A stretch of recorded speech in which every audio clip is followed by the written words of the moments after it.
नाज़रीन आदाब, आपकी बात से मैं अरशद जमाल।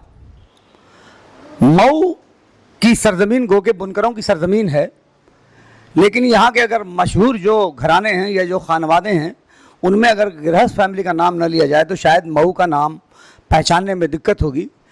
इन्हीं नामों में एक नाम अबू बकर गृहस्थ साहब का मरहूम का है, जो सिर्फ एक सामाजिक घराने से ताल्लुक़ नहीं रखते थे बल्कि सामाजिक मिजाज भी रखते थे। और ऐसा नहीं कि वो एक बेहतरीन और बड़े ताजिर होने के साथ साथ वो आलिया अरबिया मदरसा आलिया अरबिया के सदर भी रहे और उन्होंने तालीमी मैदान में बहुत खिदमत की। उनके बच्चों में भी तालीम का रुझान बढ़ा और अब उनके पोतों ने बहुत कमाल की जो सरजमीन को संभाला हुआ है और इल्म के मैदान में उनका नाम रोशन कर रहे हैं। आज हम बात करेंगे अबू बकर गृहस्थ साहब के बेटे मोहम्मद गृहस्थ साहब के बेटे की, यानी अबू बकर गृहस्थ साहब मरहूम के पोते अनस मुस्तफ़ा की आज हम बात कर रहे हैं। अनस मुस्तफ़ा ने अभी कुछ दिनों पहले इंटरमीडिएट का सीबीएसई बोर्ड में एग्ज़ाम पास किया था और पूरे डिस्ट्रिक्ट में पहली पोजीशन आई थी। अनस मुस्तफ़ा ने बग़ैर कोचिंग किए हुए फर्स्ट अटैम्प्ट में ही नीट क्वालिफाई कर लिया और अभी तक की जो रिपोर्ट आई है उस रिपोर्ट के मुताबिक अनस मुस्तफ़ा का नाम पूरे डिस्ट्रिक्ट में इतना अच्छी रैंक किसी की नहीं आई है जो अनस मुस्तफ़ा की आई है। आइए, अनस मुस्तफ़ा बहुत कम उम्र का बच्चा है और बड़ी कम उम्र में इंशाअल्लाह ये डॉक्टर बनेगा और अपने शहर की अपने घराने का नाम रोशन करेगा और ख़िदमत करेगा लोगों की। चूँकि इस घराने में किसी तरह की कोई कमी नहीं है तो हम ये उम्मीद करते हैं कि अनस मुस्तफ़ा जब मुकम्मल डॉक्टर हो जाएंगे, एमबीबीएस के बाद शायद एमडी करें या एमएस करें, तो उसके बाद समाज में रहकर समाज की खिदमत का काम भी करेंगे और अपने पेशे को भी तरक्की के रास्ते पर ले चलेंगे। अनस मुस्तफ़ा साहब, आपकी बात में आपका बहुत स्वागत है। सबसे पहले तो आपका बहुत इस्तकबाल है कि आपने एक बड़ी कामयाबी हासिल की और अपने घर का ही नहीं बल्कि हम लोगों का भी सीना चौड़ा किया। तो आपको कैसा महसूस हो रहा है? मुझे आज बहुत खुशी महसूस हो रही है, बहुत अच्छा लग रहा है मुझे जी। बहुत अच्छा लग रहा है, इसको बयान नहीं कर सकते लफ्ज़ों में कितना अच्छा लग रहा है मुझे। अच्छा, ये बताइए कि आपकी जो बेसिक एजुकेशन हुई या बुनियादी तालीम जो हुई वो पूरा ज़रा सा मुकम्मल बताइए। जी, मैंने क्लास नर्सरी टू क्लास 6 मैंने मऊ मॉडर्न स्कूल से पढ़ाई की और फिर क्लास 7 में मैंने अमृत पब्लिक स्कूल ज्वाइन किया। क्लास 7 टू क्लास 12 मैंने अमृत पब्लिक स्कूल से ही पढ़ाई की। तो अभी फिर उसके बाद क्या कोई कोचिंग की? नहीं, मैंने 11-12 में ही अपनी तैयारी जारी रखी थी। 11 से ही मैंने तैयारी कर ली थी कि नीट का एग्ज़ाम देना है। मैंने 11 से ही तैयारी की थी और अल्हम्दुलिल्लाह 12th के साथ ही नीट क्रैक हुआ। तो तैयारी खुद अकेले ही कर डाली? किसी से कोई आपका गाइड रहा होगा, किसी ने आपको पढ़ाया होगा, कोचिंग नहीं की, तो कैसे हुआ? नहीं, मैं ऑनलाइन पढ़ता था और मेरी अप्पी जो खुद ही डॉक्टर हैं उन्होंने भी मुझे सारी गाइडलाइन दी। अप्पी का नाम सना मरियम है। अच्छा, क्या करती हैं वो? उन्होंने एमबीबीएस कंप्लीट किया है फ्रॉम अलीगढ़ मुस्लिम यूनिवर्सिटी और वही मुझे गाइडलाइन देती थी कि क्या पढ़ना है। अभी वो प्रैक्टिस कर रही हैं और अभी पीजी का एग्ज़ाम दिया है उन्होंने। अच्छा, अभी इसी साल? हाँ, इसी साल। तो आपने जो ये कामयाबी हासिल की तो उसमें आपके भाई बहनों या अम्मी अब्बू का कितना रोल है? जी, मेरी अम्मी का बहुत ज़्यादा रोल है। वो मेरे वक्त की कीमत को समझती थी और हमेशा मुझे पढ़ने के लिए कहती थी। एक वक्त की अहमियत समझती थी और हमेशा कहती थी जाओ पढ़ो। और भाई अब्बू सब माहौल बनाते थे घर में पढ़ाई का और सभी ने मदद की, सभी ने हेल्प। एक बात ये जानना ज़रूरी है कि अनस की जो अम्मी हैं शगुफ्ता, तो शगुफ्ता भी इसी घराने से ताल्लुक़ रखती हैं, यानी गृहस्थ परिवार से भी हैं। ज़ियाउद्दीन साहब की शायद बेटी है ना, तो इसी ख़ानदान से ताल्लुक़ रखती हैं। तो यानी ख़ानदान का असर है। वो देखिए, अनस का ये कहना है कि इस मेरी कामयाबी में मेरे अब्बू के साथ मेरी अम्मी का भी बहुत बड़ा दखल है। अब्बू का रवैया आपके साथ किस तरह का रहता है पढ़ाई को लेकर? अब्बू भी जैसे मैं कभी कभी मायूस हो जाता था तो अब्बू कहते थे घबराओ मत, सब अच्छा होगा, अल्लाह ताला साथ है जैसे। और अब्बू दुआ भी बहुत करते थे। अच्छा। तो अल्हम्दुलिल्लाह अब्बू भी जैसे इमोशनली सपोर्ट करते थे। अच्छा, बहुत। हाँ। कितने भाई बहन हैं आप लोग? जी, हम लोग 2 भाई हैं। एक बड़ा, सबके बारे में बताइए नाम लेके। एक बड़ा भाई वो बिजनेस करता है और एक बहन खालिद मुस्तफ़ा। ठीक। और एक बहन है सना मरियम, उन्होंने एमबीबीएस कंप्लीट किया है एमयू से और अभी पीजी के एग्ज़ाम। हाँ, ठीक है। और बस 2 एक मैं हूँ। 2 1 3? हाँ, 3 लोग हैं। तो अब आने वाले दिनों में जैसे MBBS तो आपका 5 साल में कंप्लीट होगा, तो उसके बाद क्या प्रोग्राम है आपका? इंशाल्लाह आगे भी पढ़ाई करेंगे। हाँ, मतलब पीजी में MD या MS अब पढ़ेंगे, अब जिसमें जो इंटरेस्ट लगेगा उस हिसाब से इंशाल्लाह अल्लाह ताला अच्छी ब्रांच दिलाएंगे। तो मेडिकल में जाने का क्यों ख्याल आया? जी, मैं शुरू से ही सभी की, जैसे दादा की भी ख्वाहिश थी कि हमारे घर में डॉक्टर हों। जैसे ये आलिया हॉस्पिटल बना था तो तब से डॉक्टर को दादा देखते थे, और कुछ पेशेंट अगर जैसे ना इलाज हो पाता था तो दादा को हमेशा रहता था कि हमारे घर में भी कोई डॉक्टर हो, और अल्हम्दुलिल्लाह सबकी दुआ थी। दादा की याद आती है? हाँ, बहुत। अच्छा, नाना से बात होती है कभी? हाँ, होती है। तो इसका मतलब ये होगा कि दादा कितने बड़े थे, तो आपको दादा की याद है? हाँ, याद है दादा। अच्छा, कितनी उम्र थी उस वक्त? उस वक्त मैं LKG में था शायद। अच्छा, तो दादा की सूरत याद है? हाँ, याद है। दादा आपके हमसे भी बहुत मोहब्बत करते थे। मैं जाके अक्सर उनके वहाँ बैठता था तो बहुत मोहब्बत करते थे और हमेशा मशवरा देते थे मुझको, कोई ना कोई सियासी मशवरा देते थे, और बड़ा मेरा सपोर्ट किया। उनके जाने से मुझे लगा कि मेरे दादा चले गए। हाँ, बहुत बहुत सपोर्ट करते थे। नहीं, बहुत। अच्छा अनस, ये बताइए आप कि अब मान लीजिए कि आपका ये कोर्स पूरा हो जाता है, ये आते हैं दूसरे सवाल की तरफ कि आपका और दिनचर्या जिसको बोलते हैं कि शबो रोज़ उर्दू में कहते हैं, तो शबो रोज़ कैसे गुजरता है? जैसे कुछ टाइम टेबल बनाया है? हाँ, जैसे मैंने ये टाइम टेबल बनाया था कि कब पढ़ाई करना है, कब कैसे, तो मैं डेली जैसे पहले मैं फजर के टाइम उठता था तो मैं नमाज़ पढ़ के फिर सीधे सो जाता था फ़ौरन। नमाज़ पढ़ते हैं मुस्तकिल? हाँ, अल्हम्दुलिल्लाह पढ़ते हैं। तो पढ़ के आके फ़ौरन सो जाता था, क्योंकि फिर शाम में क्लास रहती थी तो इसलिए मैं फ़ौरन आके सो जाता था। फिर 8 बजे उठता था, तो 8 बजे फिर नाश्ता वगैरह करके 9 बजे तक मैं पढ़ने चला जाता था। तो फिर 12:15 बजे तक पढ़ता था, फिर अज़ान हो जाती थी ज़ोहर की, तो जैसे अच्छा था ब्रेक मिल जाता था, मैं नमाज़ पढ़ने जाता था।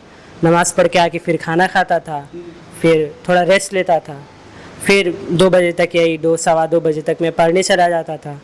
फिर असर की टाइम होती थी 3:30 पौने 4, वो नमाज़ पढ़ के फिर 4 बजे से क्लास रहती थी ऑनलाइन मेरी, तो ऑनलाइन क्लास में करता था। कहाँ से करते थे ऑनलाइन? ऑनलाइन मेरी आकाश डिजिटल थी। अच्छा। हाँ हाँ, ऑनलाइन क्लास करता था, तो फिर वो रहती थी, वो मगरिब टाइम तक रहती थी। फिर उसके बाद मगरिब बाद फिर थोड़ा सा रेस्ट लेके फिर पढ़ाई, ऐसा ही रहता था। तो सारी पढ़ाई खुद घर ही करते थे? हाँ। अच्छा, ऑनलाइन पढ़ाई से क्या सीखने को मिला कि जैसे जो ऑफलाइन एजुकेशन है और ऑनलाइन एजुकेशन है, दोनों में क्या फ़र्क है? जैसे ऑनलाइन में शुरुआत में तो एडजस्ट करने में मुझे बहुत प्रॉब्लम हुई। जैसे टीचर से मैं बोल तो कुछ नहीं पाता था, जो कुछ भी मुझे पूछना रहता था मैं उसमें टाइप करता था, फिर टाइप करके टीचर उसे देखते थे तो बताते थे, तो थोड़ी परेशानी होती थी। अगर कोई क्वेश्चन नहीं समझ में आया तो उसका फ़ोटो क्लिक करके टीचर को सेंड करना होता था, फिर टीचर उसे 48 आवर्स, विदिन 48 आवर्स उसका आंसर देते थे। तो शुरुआत में एडजस्ट करने में बहुत प्रॉब्लम हुई, लेकिन फिर धीरे धीरे सही हो गया, टाइम मिलता था, और फिर जब मार्क्स अच्छे आए तो बैच भी चेंज हुआ और फिर अच्छे बैच में रखा गया मुझे। इसी तरह इम्प्रूव होता गया, और फिर मुझे जैसे कोई भी डाउट होता तो टीचर खुद ही बताते हैं, कॉल कर भी देते थे। ऑफलाइन आपने कोचिंग का कोई प्लान नहीं कभी बनाया, इसके पीछे क्या वजह? जैसे मैंने जब शुरुआत में मुझे बहुत प्रॉब्लम हुई तो 11 तो मेरा गुजरा ऐसे ही प्रॉब्लम को फेस करते हुए कि कैसे सही होगा, कैसे मैनेज होगा। फिर जैसे अप्रैल में मैंने प्लान किया कि अब ऐसे नहीं हो पाएगा, लग रहा है कोटा चलना चाहिए ऑफलाइन ही। तो अभी मैं निकल ही रहा था बस कि वहाँ से न्यूज़ आई। अप्रैल में आपको याद होगा 2nd वेव आई थी कोरोना की, तो वहाँ पे हैं रिश्तेदार लोग और सभी ने पता किया कि जाने का माहौल नहीं है, वहाँ से सभी वापस आ रहे हैं और सब कुछ बंद हो गया है। तो जैसे एकदम जाने का प्लान था, लेकिन बैग सब कुछ तैयार था, बस निकल नहीं पाए। और फिर से मतलब कोविड था और इतना खतरनाक 2nd वेव थी कि घर में, और फिर मैंने डिसीज़न लिया कि अब कहीं नहीं जाना है, अब जो है इसी में करना है, ऑनलाइन ही में करना है। अच्छा, जितने स्टूडेंट हैं सबका ख्वाब होता है, सबका सपना होता है कि मेडिकल लाइन में कामयाबी उसको मिले, तो उनको क्या मैसेज देना चाहेंगे, किस तरह से पढ़ाई करनी चाहिए? जी, आप बस अपनी मेहनत से, लगन से और एक गोल ओरिएंटेड वर्क कीजिए। हमेशा ये ध्यान रखिए कि आप जिस एग्ज़ाम की तैयारी कर रहे हैं उसमें किस तरह के सवाल आ रहे हैं, क्या सिलेबस है। कहीं हम बहुत ज़्यादा तो नहीं पढ़ रहे हैं कि जितना कोर्स नहीं उससे ज़्यादा पढ़ रहे हैं, या बहुत कम नहीं पढ़ रहे हैं। जैसे कभी कभी होता है हम सोचते हैं नीट है, बहुत मुश्किल है, तो जितना पढ़ना नहीं चाहिए उससे ज़्यादा पढ़ लेते हैं, और जो ज़रूरी होता है वो छूट जाता है। तो हमें हमेशा एक गाइडलाइन के साथ पढ़ना चाहिए कि क्या आता है क्या नहीं आता है। अच्छा, टाइम टेबल का जो शेड्यूल है, तो क्या शेड्यूल अपने पढ़ाई का और रोज़मर्रा के जो हमारा लाइफ है, तो क्या उसके लिए टाइम टेबल और शेड्यूल बनाना ज़रूरी है, या बिना शेड्यूल के जैसा मूड बने उस हिसाब से पढ़ाई करना दुरुस्त है? इस पर क्या कहना है आपका? देखिए, मुझे तो लगता है कि आपको जितनी जल्दी मान ले कि शेड्यूल ही आपका मूड होना चाहिए, कि जैसा शेड्यूल है वैसा ही आप अपना मूड भी सेट कर ले तो ज़्यादा अच्छा है। अब अनस के अब्बू से बात करते हैं। कोई और पैगाम आप देना चाहते हो बच्चों को? बस अपने अम्मी अब्बू की बात मानिए, अपने टीचर्स की बात मानिए, और अपने गोल पर फोकस रखिए, अल्लाह पर भरोसा रखिए, इंशाअल्लाह कामयाबी मिलेगी। कोशिश करते रहिए, अल्लाह की ज़ात पर भरोसा करिए। ये अल्लामा इकबाल ने कहा था कि यकीन मोहकम अमल पे हम मोहब्बत फ़ातह आलम, जिहाद ज़िंदगानी में ये हैं मर्दों की शमशीरें। आइए हम बात करते हैं थोड़ा अनस के अब्बू मोहम्मद गिरहत साहब से भी, कि बेटे ने आपकी इतनी बड़ी कामयाबी हासिल की, तो आपको कैसा लग रहा है? मुझे बहुत खुशी है। अच्छा। मुझे बहुत अच्छा लग रहा है। तो क्या ये आपका शुरू से ही जब ये छोटा था तब से ये ख्वाब था कि मेडिकल में जाए, या आप इसे इंजीनियर बनाना चाहते थे या आईएएस बनाना चाहते थे? नहीं, मेरा यही ख्वाब था कि मतलब ये मेडिकल में जाए। दो बच्चे आपके मेडिकल में हो गए। हाँ हाँ, ये अल्लाह की मेहरबानी है। अच्छा। वो दुआएं हैं। अब्बा को हमारे बहुत ख्वाहिश थी। अब्बा की ख्वाहिश? बहुत थी। अच्छा। हाँ। आप कुछ वालिदैन से कुछ कहना चाहेंगे, जो और बच्चों के वालिदैन हैं, कि अपने बच्चों को किस तरह से प्रिपेयर करें? मतलब इसको देख ले इसी तरह से है ना। ये खुद ही मॉडल है, आइडियल है। सर इकबाल पब्लिक स्कूल के मैनेजर हैं वज़ैर गिरहत साहब। तो चूंकि इनकी फैमिली से ही इनका ताल्लुक़ है, और वो फैमिली और ये फैमिली दोनों एक ही है। वज़ैर गिरहत साहब इस वक्त मौके से मौजूद हैं, तो आइए हम इनसे भी बात करते हैं। चूँकि ये बच्चा जब इंटरमीडिएट में इसने CBSE टॉप किया था ज़िले में, तो भी हम लोगों ने बहुत कोशिश की कि इसका इंटरव्यू करें, लेकिन अजीब सब सूरत हाल बनती गई कि रोज़ हम दिन देते रहे और आ नहीं पाए। तो शायद इसीलिए था कि नीट क्वालिफाई कर लेगा तब इसका इंटरव्यू किया जाएगा। तो एक साथ दोनों खुशियां आ रही हैं। वज़ीर साहब, आपका इस्तकबाल है बहुत। जैसे इस वक्त जो मऊ में आप लोग कोचिंग भी चलाते हैं, थोड़ा सा और इधर आगे आ जाइए, तो आप लोग कोचिंग भी चलाते हैं, तो इस वक्त अभी तक मेरी जानकारी में मुस्लिम बच्चों में कम से कम 10-12 बच्चों की तो सूचना मुझे मिल चुकी है। बंदी कला का बच्चा है, कोपा के 2 हैं, घोसी के 2 हैं, और अभी मुझे लखनऊ से एक फ़ोन आया, उन्होंने बताया कि मेरा बच्चा भी वो वहाँ बिजनेस करते हैं। तो इस वक्त 10-12 बच्चे तो इसमें आए हैं। तो इसमें इसकी वजह क्या है कि हमारा दिन ब दिन इसमें ख़ास तरीके से नीट में बच्चे ज़्यादा दिलचस्पी ले रहे हैं मऊ में, इसकी क्या वजह है? मेडिकल की तरफ रुझान बढ़ा है बच्चों का, और ख़ास तौर से उन फैमिलीज से बच्चे कामयाब हो रहे हैं जहाँ पे अपने बच्चों की तालीम पे थोड़ी तवज्जो दी जा रही है, और सारे वही लड़के कामयाब हो रहे हैं जिनका फैमिली बैकग्राउंड अच्छा है, जहाँ के फैमिली के लोग माँ बाप सीरियस हैं, वहाँ बच्चे ज़रूर कामयाबी हासिल करते हैं। इन्हें सही ट्रैक पे लगाना तालीम की, जैसा कि अनस मुस्तफ़ा ने बताया कि इसकी माँ का बहुत अहम रोल रहा है इसकी कामयाबी में। यकीनन ये बात 100% सही है, और 100% बच्चे इसी बात को दोहराते हैं कि माँ अगर बच्चे पर ध्यान दे कायदे से तो यकीनन बच्चे कामयाब होंगे। और ये तो हमारी ख़ानदान की सोना है, इसके कान से अब हीरे निकल रहे हैं। इसका घर में प्यार से लोग इसे सोना सोना कहते हैं। अच्छा। हाँ, तो अब वही मैं कह रहा हूँ कि सोने की कान से हीरे निकल रहे हैं। तो अभी जैसे जो बच्चे कामयाब हुए हैं उनके लिए कुछ कहना चाहेंगे आप? उनके लिए बहुत ढेर सारी दुआएं, और हम लोगों का यही सपना था, यही ख्वाब था कि हमारा मऊ शहर तालीम के मैदान में ऊपर जाए, बुलंदियों तक पहुँचे। तो माशाल्लाह 2-3 सालों में आप देखिए कि जिस तरह से नीट में और IIT में बच्चे कामयाबी हासिल कर रहे हैं, तो मऊ ने पूरे मुल्क में अपना नाम रोशन किया है और अपनी एक मकाम बनाया है। और ये सबसे अच्छी बात है कि मुस्लिम कम्युनिटी से बच्चे कामयाब हो रहे हैं। तो इन तमाम बच्चों को मुबारकबाद देता हूँ, और उम्मीद है कि आने वाले सालों में इससे बड़ी कामयाबी हासिल करें। आखिरी सवाल, जैसे जो बच्चे कामयाब हो रहे हैं उसमें माशी हालात का कितना दखल होता है?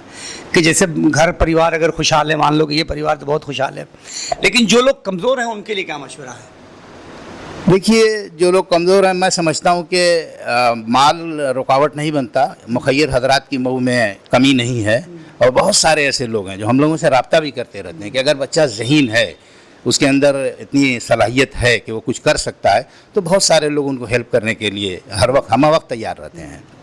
बहुत से लोग ये सोचते हैं कि अगर हमारे घर में खुशहाली नहीं है तो उनको ये टेंशन होती है कि अगर मैंने बाय द वे नीट निकाल भी लिया या कोई भी एग्ज़ाम अगर कोई निकाल लिया, अगर हमने कोई भी टेस्ट, तो बाद में जो उसका कोर्स है 3 साल का या 5 साल का, उस कोर्स में एक अच्छा खासा बजट का खर्च है, तो वो कहाँ से आएगा।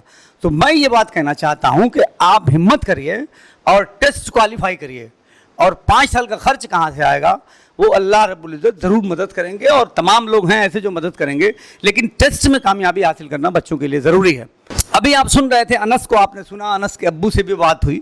अनस के अब्बू बहुत जज्बाती हो रहे हैं, और उनका कहना यह है कि मेरे अब्बा की बड़ी ख्वाहिश थी कि मेरे बच्चे मेडिकल में जाएँ, तो वो खुशी से उनकी आंखों से आंसू छलक रहे हैं। या ऐसा इसलिए हो रहा है कि अब इनकी एक बेटी भी डॉक्टर बन गई है और बेटा भी कामयाब हो गया है।